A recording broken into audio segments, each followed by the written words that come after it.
सो अब हमारा जो नेक्स्ट टॉपिक है that is Poe's law of rational indices. तो इसमें हम बात करेंगे सम अदर प्लेन्स की। सबसे पहले वी हैव ऑलरेडी डन कि स्टैंडर्ड प्लेन या यूनिट प्लेन क्या होता है। So what is a standard और यूनिट प्लेन? एक ऐसा प्लेन जो सारी क्रिस्टलोग्राफिक एक्सिस में से पास होता है, यानी कि एक ऐसा प्लेन जो तीनों मेन एक्सिस को उसमें से पास होता है, उसको हम कहते हैं स्टैंडर्ड और यूनिट प्लेन। अब इस टॉपिक में we will discuss about other planes, यानी कि स्टैंडर्ड और यूनिट प्लेन के अलावा जो बाकी प्लेन्स हैं हम उनकी बात करेंगे। So the intercepts of any other plane on the three axis.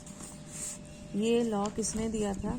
It was given by the scientist R.J. Howe in the year 1783। तो अब ये बोल रहा है regarding intercepts which are made by other planes rather than standard plane और unit plane.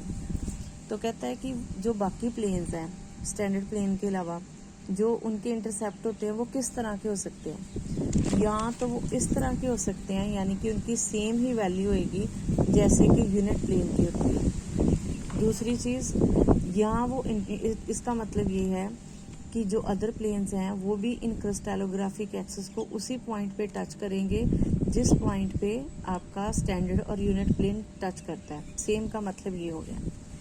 Second thing is, यहाँ ये हो सकता है कि वो होल नंबर मल्टीपल्स हो, यानी कि अगर आपके जो स्टैंडर्ड यूनिट प्लेन है उनके इंटरसेप्ट की वैल्यू A, B, C है, तो हो सकता है इसकी वैल्यू 2A, 2B, 2C हो।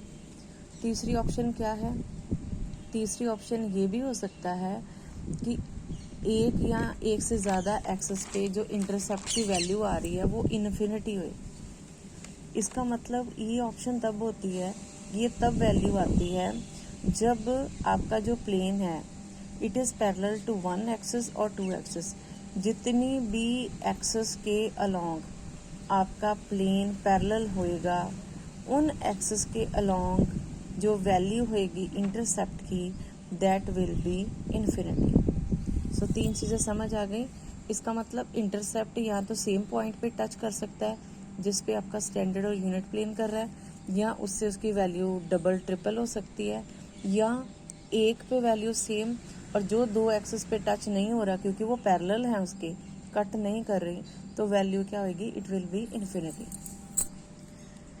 सो फॉर एग्जाम्पल ये हमारे पास हमने पिछले टॉपिक में किया था। अब इसमें देखो ये जो ABC ट्रायंगल आपको नज़र आ रहा है ये हमारा मेन यूनिट प्लेन है, और ये जो आपको बड़ा ट्रायंगल नज़र आ रहा है ये अदर प्लेन है। आई रिपीट, छोटा ट्रायंगल हमारा स्टैंडर्ड प्लेन है और जो बड़ा ट्रायंगल है ये हमारा अदर प्लेन है।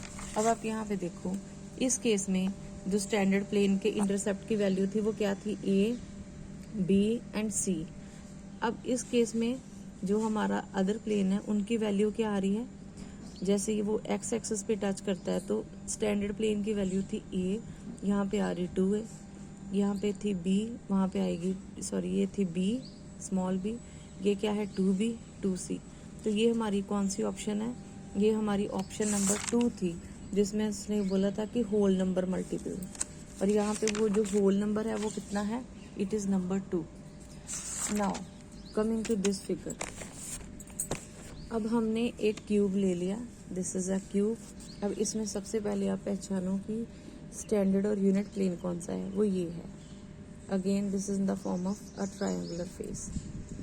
अब इसके अलावा इस क्यूब में कितने फेसेस हैं, यानी कि कितने प्लेन्स हैं? 1 2 3 4 5 6, ठीक है। तो हम कोई दो रैंडमली सिलेक्ट करेंगे। ये है हमारा स्टैंडर्ड और यूनिट प्लेन, राइट। ये प्लेन अगेन इसमें हमने तीनों एक्सिस को कैसे रिप्रेजेंट किया हुआ है, यानी कि जो हमारा स्टैंडर्ड और यूनिट प्लेन है वो तीनों प्रिंसिपल एक्सिस को कहाँ पे कैच टच कर रहा है, उसकी इंटरसेप्ट कहाँ पे आ रहा है? अलोंग एक्स एक्सिस उसका पॉइंट है L, इसको हम बोलेंगे OL, OM and ON along the 3 principal axis. अब हम ये प्लेन लेते हैं। So this is ABCD। देखो ये जो प्लेन है दिखने में नज़र आ रहा है, ये it is parallel along Z axis, यानी कि ये हमारी, इसमें अब हमारी कौन सी ऑप्शन आएगी, जो थर्ड ऑप्शन थी। तो इस प्लेन को आप ध्यान से देखो, ये जो प्लेन है ये एक्स एक्सिस को कौन से पॉइंट पे टच कर रहा है, एल पे, जिसपे कि प्रिंसिपल एक्सिस टच कर रहा था। तो ये जो हमारा फेस है इसमें क्या होएगा, अलोंग एक्स एक्सिस इसके इंटरसेप्ट की वैल्यू क्या होएगी, it will be same as that of crystal standard plane which will be O L. लेकिन बाकी एक्सिस पे ये टच नहीं हो रहा, तो बाकी एक्सिस पे इंटरसेप्ट की वैल्यू क्या आएगी, that will be infinity. Similarly अगर हम इस क्रिस्टल प्लेन को देखें तो ये क्रिस्टल प्लेन के केस में ये एम पे टच कर रहा है, राइट, यानी कि वाई एक्सिस के अलोंग तो इसकी वैल्यू सेम है, but along x and z it will be infinity. Similarly आप इस क्रिस्टल प्लेन को ले लो तो आपको इस तरह से ये नज़र आएगा कि क्यूब के केस में जो बाकी फेजेस होते हैं वो क्या है, जैसे इस एग्जांपल में नज़र आ, तो कि जैसे ये हमने देखा था ABCD कि वो पॉइंट कौन से पे टच कर रहा है, अलोंग एक्स एक्सिस उसकी वैल्यू सेम है, but along y and z it will be infinity. तो ये है जी हॉयज लॉ, जिसमें उसने कहा था ये सेम हो सकती है, फिर उसने कहा था होल नंबर मल्टीपल हो सकता है, ये हमने पीछे देख लिया था 2A। यहाँ तीसरी ऑप्शन उसने बोली थी कि इन्फिनिटी वैल्यू भी आ सकती है, वो इस वाले प्लेन में, ये जो प्लेन नज़र आ रहा है ABCD, इसमें हमने देख लिया।